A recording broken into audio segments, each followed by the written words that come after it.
Hi, my name is Cato Jones, and if you're here, you're probably wondering about the Publick Universal Friend, the non-binary preacher during the American Revolution, and the dumbest trial of 1800. Well, I'm here to tell you. So let's get started.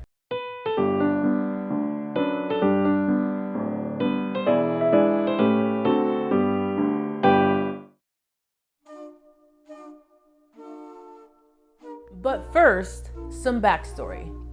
The Publick Universal Friend was born Jemima Wilkinson, November 29, 1752, in Cumberland, Rhode Island.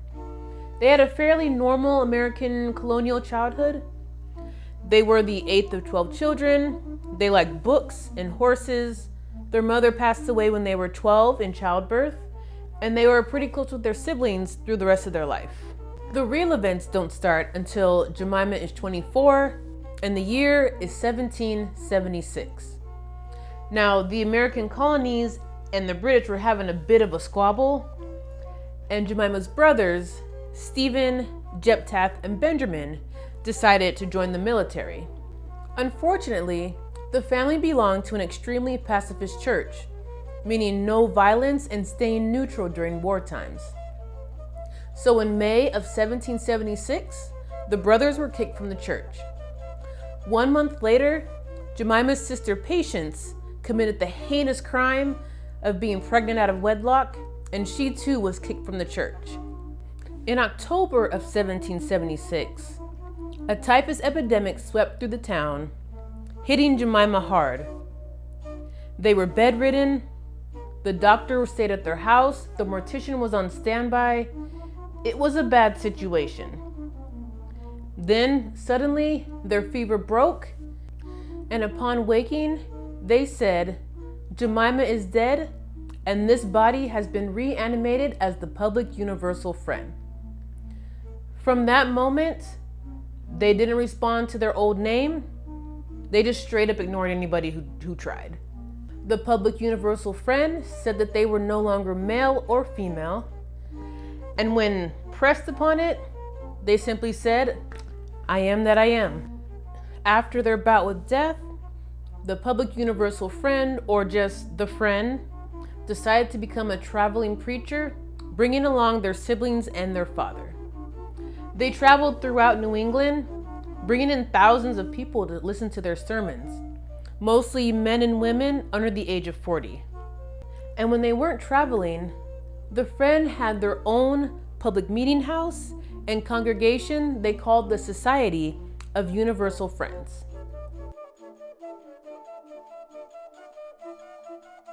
So what did the Publick Universal Friend say that had the attention of so many people, especially young people? For the most part, their sermons were typical. There was nothing out of the ordinary. They preached at weddings, funerals, do unto others. It wasn't anything anybody hadn't heard before. Except for one thing. The Publick Universal Friend preached that, hey, if you're a woman in a bad situation, a bad relationship, then leave him. Furthermore, if you have no place to go, we got you. Come on. Divorce wasn't really an option back then. Another thing they preached was, hey, young women, if you don't want to get married, you don't have to. This was revolutionary at the time, and it made the Friend and their congregation a target. With each city they visited, the Friend set up a church meeting house either through somebody that was part of the congregation or somebody who was just cool with letting them borrow it, which meant that they usually used the same place each time they came to that city or town. Now, also in these cities were wealthy, influential men who wanted to take the Publick Universal Friend down. These men also knew that the Friend used the exact same place each time. Basically, the Friend preached about women leaving their awful husbands, and these men took offense to that because they were the people the Friend was referring to. The worst of these cities was Philadelphia. The Friend preached there for the first time in 1782 and was pretty much met with universal praise and adoration.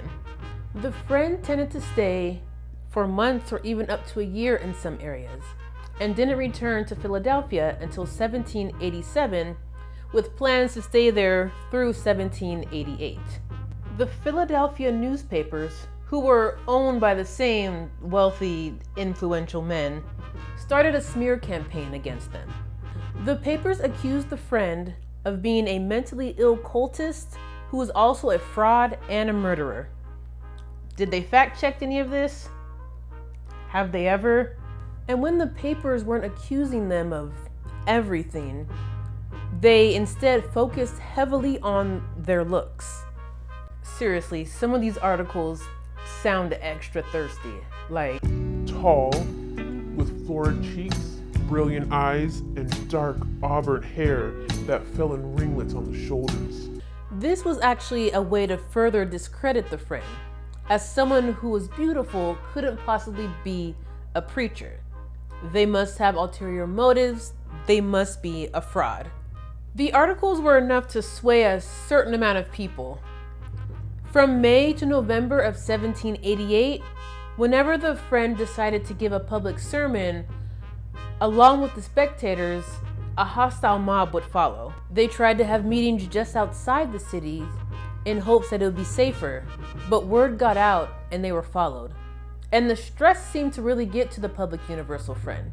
In the years prior, the Friend constantly wrote letters to family and church members. In 1788, there were hardly any letters written at all. Maybe in fear that somebody might intercept those letters. It's not clear.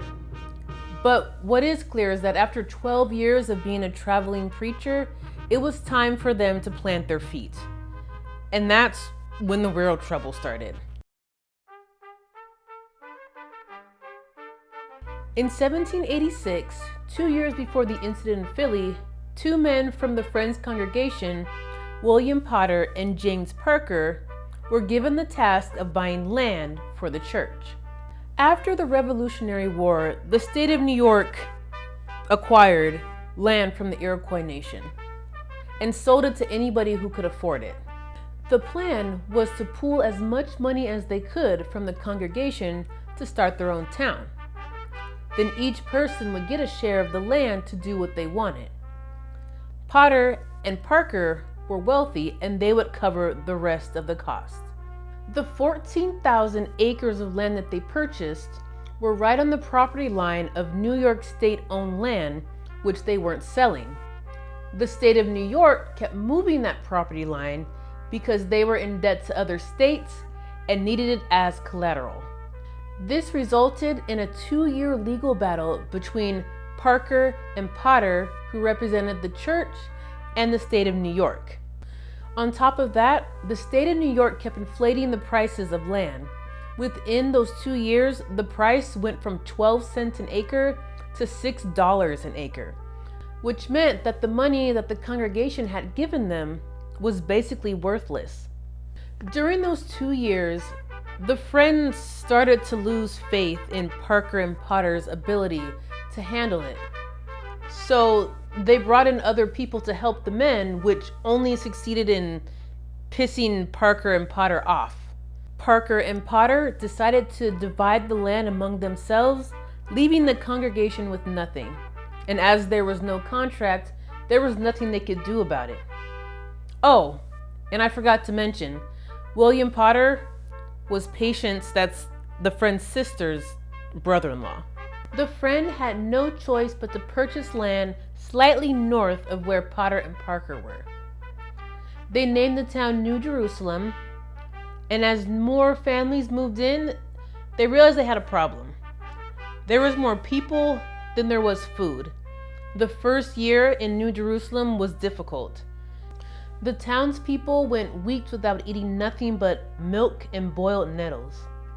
Things were difficult, but Parker and Potter wanted to make them even more so. There was a brewing hate among Parker and Potter, and they wanted the Friend to hurt. They convinced other landowners that the Publick Universal Friend was a threat to their way of life and that the only way to stop them was to take their land. On September 17th, 1799, James Parker, who was now a justice of the peace, issued a warrant for the Publick Universal Friend's arrest on the charge of blasphemy. But first, the men had to catch the friend. Attempt 1. The police chief attempts to arrest the friend when he sees them riding their horse on the main road. Instead of going quietly, the friend leads the police on a high-speed horse chase down and around Seneca Lake and gets away. Attempt 2. Two council members attempt to arrest the friend at their house. They were right in the middle of a meeting of a group of mostly women making clothing.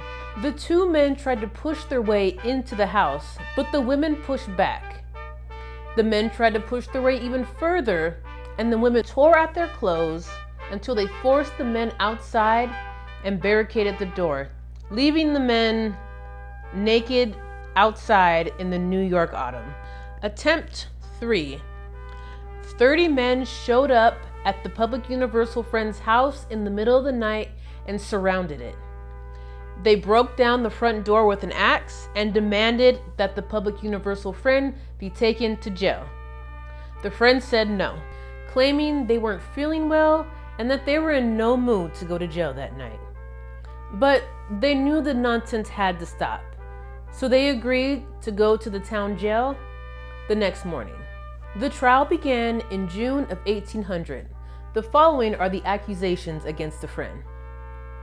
They claimed to be Jesus.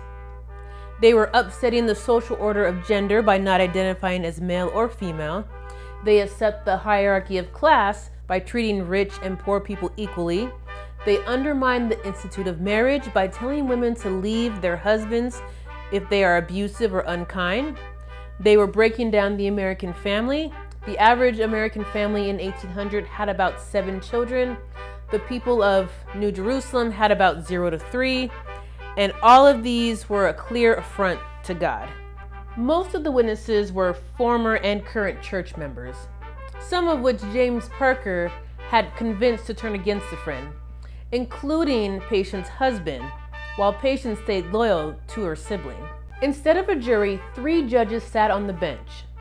When they checked the books to see what the sentence was for blasphemy, they realized something. Blasphemy has never been a crime in the state of New York. Ever. They had no choice but to drop the case immediately. And the friend gave a speech in the courtroom that basically said, can't we all just get along? The Publick Universal Friend then spent the next 19 years fighting court and legal battles over land disputes, most of which were dropped and had no bearing. They passed away July 1st of 1819 at the age of 61. And the Society of Universal Friends Church closed its doors for good July 1st of 1863. While America fought for its independence, the Publick Universal Friend tried to give women a little taste of their own. An uphill battle for sure. But whether it's the 18th century or the 21st one, the Publick Universal Friend did something that's always been difficult. They stayed true to themselves. My name is Cato Jones, and thank you so much for watching.